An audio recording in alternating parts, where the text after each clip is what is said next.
प्रभाव से उसका पति धन ध्यान पुरुष कथा तथा आयु का प्राप्त हुआ। इसलिए तुम ही इस व्रत को अंत्य पुण्य को कृपया करो।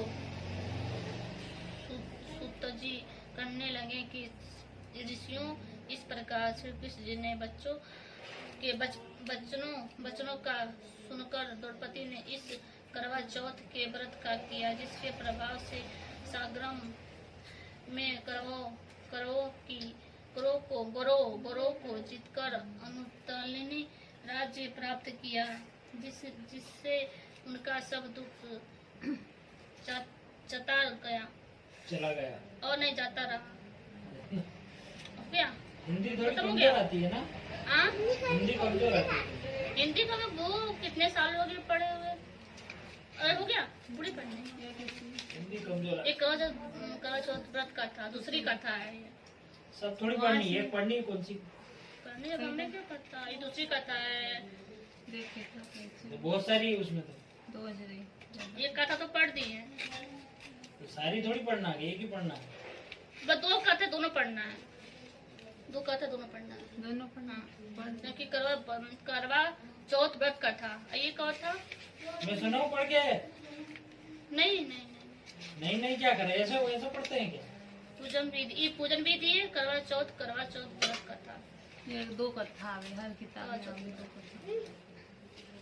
थोड़ा सा इंसान को पढ़ने में फटफटा लगता है। इसमें संस्कृत भी है। एक ब्राह्मण परिवार में 7 बहू थी। 6 बहुओं के मानक वाले बहुत अमीर थे, इसलिए कारण ससुराल में उनका बड़ा मान था। परंतु छोटी के मायके में कोई ना था। वो घर का सारा काम काज करती, सबकी सेवा करती, पर कोई भी उसे प्यार नहीं करता। सभी दुखराते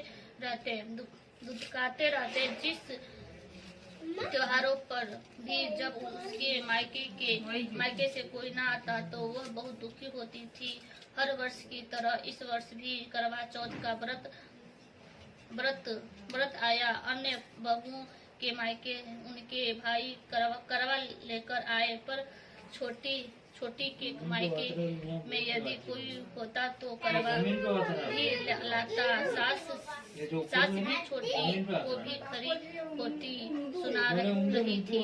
वह दुखी होकर घर निकल पड़ी और जंगल में जाकर रोने लगी। एक नाग बहुत देर तक उसका रोना सुनता रहा। अंत में वो अपने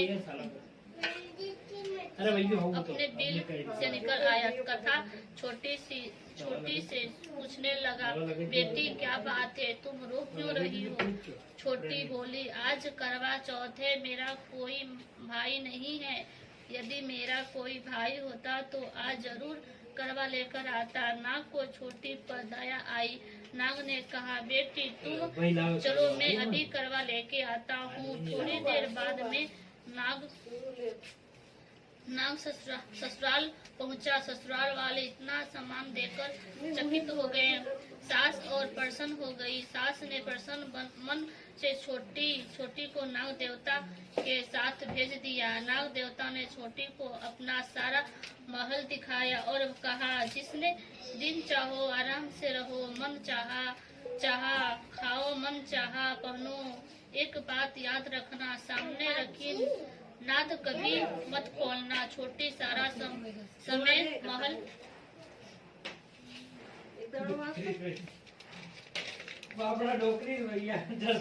ने आराम के काटते पर नाग के बारे में उसकी उत्सुकता बढ़ती जाती। एक दिन सब घर में कोई नहीं था, तब उसने नाद को उठाकर देखा तो हजारों छोटे छोटे सांप के बच्चे इधर उधर रेंगने लगे। उसने जल्दी से ही नाग ढक दी। जल्दी एक सांप की पूंछ नाद के नीचे आकर कट गई। सांप को नाग के आगे पर छोटी ने अपनी गलती स्वीकार कर ली। नाग ने भी उसकी क्षमा कर दी। जब छोटी सी ससुराल जाने लगी, इस इच्छा की तो उसे धन रत्न आदि देकर विदा कर दिया।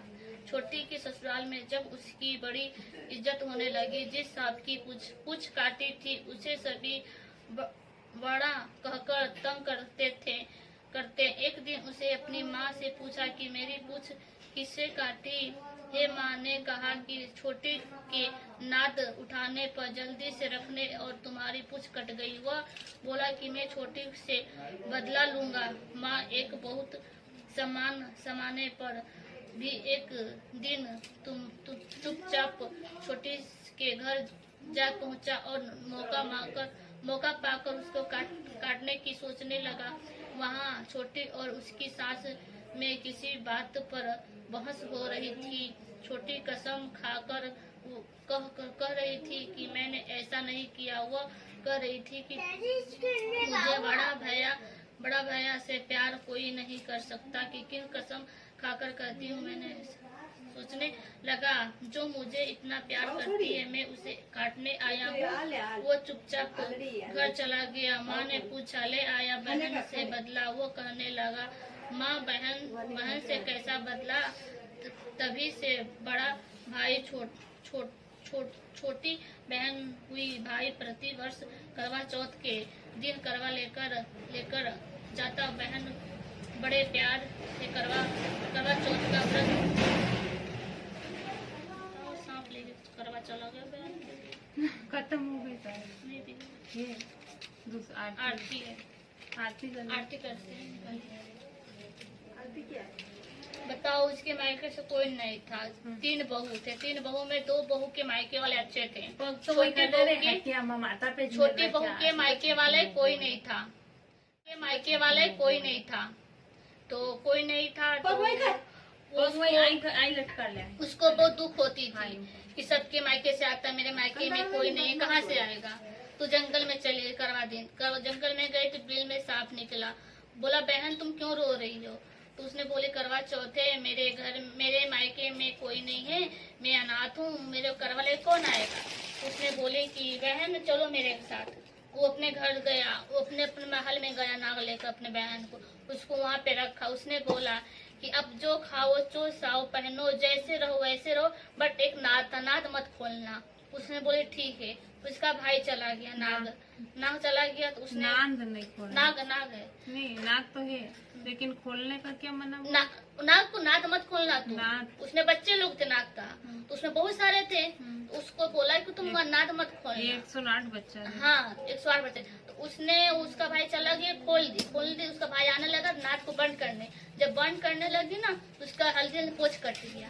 तो उसको जो सांप थे उसको चढ़ाते थे उसको। तो उसने बोला माँ मेरे पोछ किसने काटा? वो बोली कि हाँ, उसने बोली कि एक छोटी बहन थी उसने। तो उसके घर गया तो उसके सास और बहू में लड़ाई हो रही थी। उसने अपने बहन भाई को बोला कि मेरा भाई ऐसा वैसा अपने भाई से प्यार करती थी।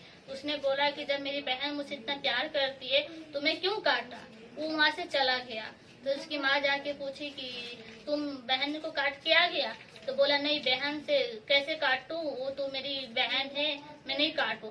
तो वहाँ पे वो चला गया। जाने के बाद हर साल उसको करवा लेके आता था अपने बहन के।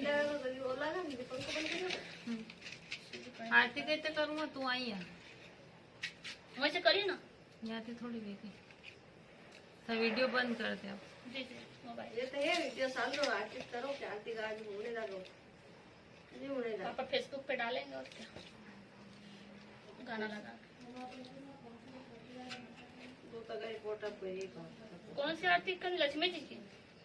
हाँ, लक्ष्मी जी की। और एक शुरू में तो पूजन आरती जगदीश हरे जय जी की, अरे के आरती श्री गणेश जी की। एक ही आरती करें लक्ष्मी जी करनी। ये बंद कर के मोबाइल चालू करनी करिए ना। माँ तो कैसे करूँ? आई कुछ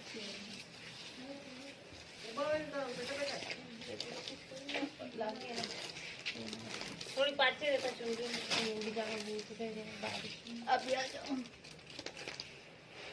जय लक्ष्मी माता, जय लक्ष्मी माता, तुमको निस दिन सेवत हरि ब्रह्मा विद्याता। ओमा राम रानी तुम्ही ही हो जग की माता।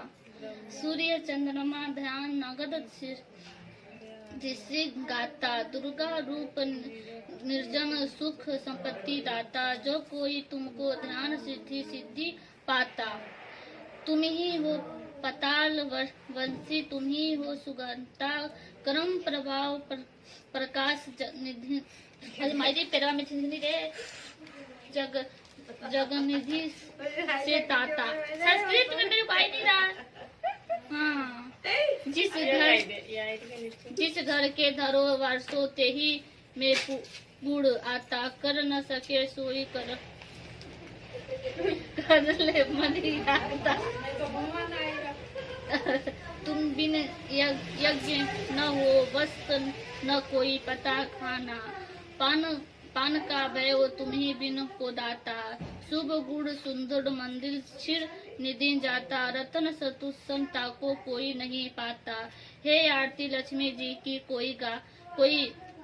कोई गाता उर आनंद अति उमड़ पाप उतर जाता। सिधर चर जगत रचाए शुभ कर्म न लाता। राम प्राप्ता प्राप्त माता की शुभ पुष्टि चाहता। सब संस्कृत में दिया आरती जो करवाना था गाँव को रक्षा करना सही सलामत रखना। नहीं खाई मारे थे मैं खाई मत में गाज का दिमाग खराब कर दिया। मतलब तक करने जोर से बोलो, सुनाई नहीं देगा उसको। इसको सुन ये सुन भाई रहा भाभी है? हाँ सुन रहे ये जोर से बोलो। मैं सुन दे रहा सुन दे रहती है कि जिस समय अर्जुन निर्गली पर तप के लिए चले गए तो उनके पीछे द्रौपदी खिन्न मन होकर चिंता करने लगी कि अनुज ने बड़े कठिन क्रम का प्रसव कर दिया है, किंतु विद्या डालने वाले शत्रुत्र करने के अनेक हैं। इस प्रकार चिंता करके श्री कृष्ण जी से सब विदों के नाशा करने का उपवास पूछने लगी। द्रौपदी ने कहा कि हे सौ जगत के नाथ, आप मुझे कोई भी ऐसा व्रत बताने की कृपया करें जिसके करने से सभी विघ्न नाशा हो जाए। श्री कृष्ण जी ने कहा कि महाभाग्य श्री पार्वती जी ने भगवान शंकर जी से यही प्रश्न किया था। तब श्री शंकर जी ने पार्वती जी से कहा था, हे ब्राह्मण वहीं करके चतुर्थी नाम का व्रत मैं तुमसे कहता हूँ, तुम ध्यानपूर्वक सुनो। जो सब प्रकार के विघ्नों का नाशा करने वाला श्री पार्वती जी ने कहा कि भगवान वो करके चतुर्थी का व्रत किस प्रकार का तथा उसका विधान क्या है, और पहले भी उस व्रत को किसी ने किया है। शंकर जी बोले, पार्वती जी अनेक प्रकार के रत्नों से शोभायमान चांदी और सोने के भवनों से भरे विद्वान पुरुषों से सुवित्र लोगों को वश में करने वाली दिव्य स्त्रियों से मान्य, जहाँ पर सदैव की दे ध्वनि होती है, ऐसे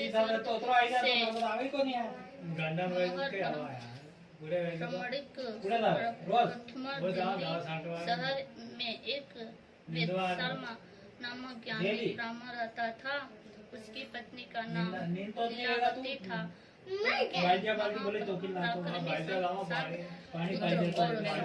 लक्ष्मणों से युक्त रेवती नाम की एक कन्या उत्पन्न हुई थी।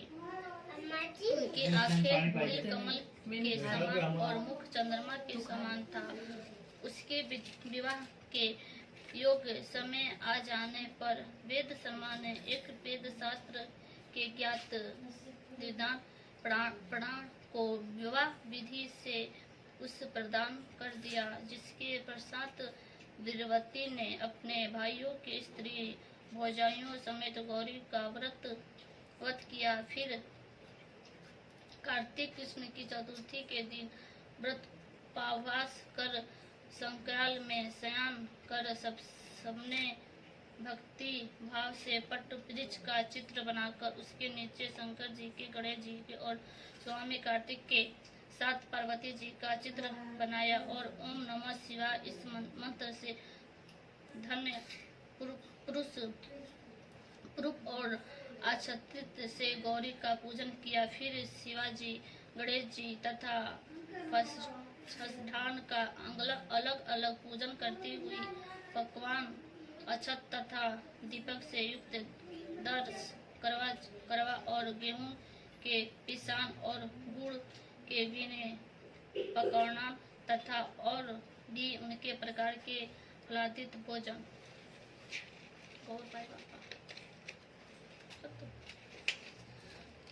पदार्थों को अनपढ़ करके अन्न देने के लिए चंद्रयान की प्रतीक्षा करने की लगी। इसी बीच में वह विवाती वाला भूख वापस की पीड़ा से मूर्छित होकर पृथ्वी पर गिर पड़ी।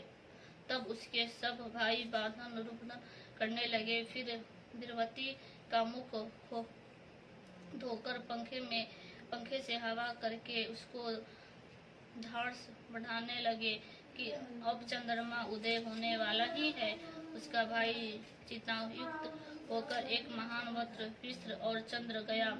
बहन के प्रेम से दुखी उसके भाई ने जलती हुई लुकारी लेकर चंद्रमा के उदय से होने का बहाना कर दिया। उसने चंद्रमा का उदय जानकर दुख का त्याग करके विधि विधान से अध्ययन करके भोजन कर लिया।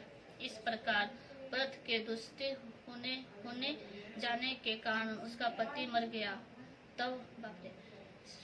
तब बीरवती ने अपने पति को मरा हुआ देखकर पुनः शिव जी का पूजन कर एक वर्ष तक निहारना व्रत किया। वर्ष के समाप्त होने पर करके चतुर्थी व्रत उसकी भौजाई ने किया। व्रती ने भी पूर्वोक्त विधान से व्रत किया। तब जब उस दिन देव कन्याओं के साथ इंद्राणी वहां करके चतुर्थी का व्रत करने के लिए स्वगत से आई और वह बीरवती के पास चली गई। तब बीरवती ने इंद्राणी से सब बातें पूछी। तब बीरवती ने कहा कि जब करके चतुर्थी का व्रत करके अपने पति के घर आई तो मेरा पति मृत्यु को प्राप्त हो गया। मैं नहीं जानती किस पाप के कर्म का मुझको यह फल मिला है। मतवस्वरी हमारे भाग्य से आप यहाँ आ गई है, सो मेरे पति को जीवन करके मुझे पर कृष्ण कृपा करे। चंद्राणी ने कहा कि सुबह गत वर्ष और जो तुमने अपने पति के घर में करके चतुर्थी का व्रत किया था तो बिना चंद्रमा के उदय